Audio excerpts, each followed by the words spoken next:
Hi అండి. నేను మీ Anusri. Welcome to Anusri ఇంటి వంటలు. ముందుగా మీకు మీ ఫ్యామిలీ మెంబర్స్‌కి శ్రీరామనవమి శుభాకాంక్షలు.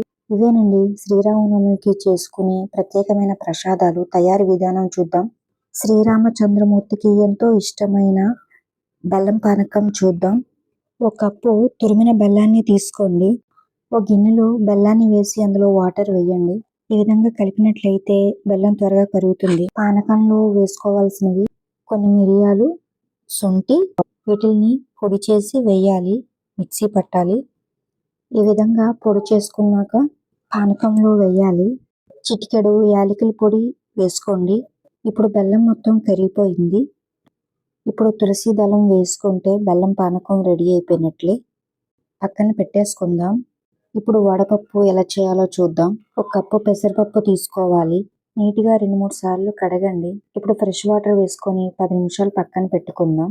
ఇప్పుడు చలివిడి ఎలా చేయాలో చూద్దాం. ఒక కప్పు వరిపిండిని ఇలా తీసుకోండి. మీరు ఏ కప్పుతోనైతే పిండిని ఇలా తీసుకున్నారో అదే కప్పుతో 1/2 కప్పు తురిమిన బెల్లాన్ని తీసుకోండి.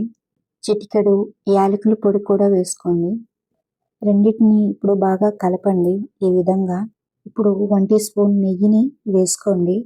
కొబ్బరి ముక్కల్ని ఇలా చిన్నగా కట్ చేసి వేసుకోండి. ఈ విధంగా చపాతీ పిండిలా కలపండి. చలివిడి కూడా రెడీ అయిపోయింది. వేరే ప్లేట్లో తీసుకుందాం. చలివిడి కూడా పక్కన పెట్టేసుకుందాం. ఇప్పుడు వడపప్పు ప్రసాదాన్ని చూద్దాం. ఎక్స్ట్రా వాటర్ ఏమైనా ఉంటే తీసేసుకొని పక్కన పెట్టేసుకుందాం. ఇప్పుడు ఒక బెల్లం ముక్కని తీసుకొని పెట్టినట్లయితే వడపప్పు ప్రసాదం కూడా రెడీ అయిపోయినట్లే. ఇవేనండి శ్రీరామనవమి రోజున చేసుకునే ప్రత్యేకమైన ప్రసాదాలు. ఇంకా మీరు శ్రీరామనవమి రోజున ఏమేం ప్రసాదాలు చేస్తారో కామెంట్లో చెప్పండి. ఈ వీడియో మీకు నచ్చినట్లయితే లైక్ చేయండి.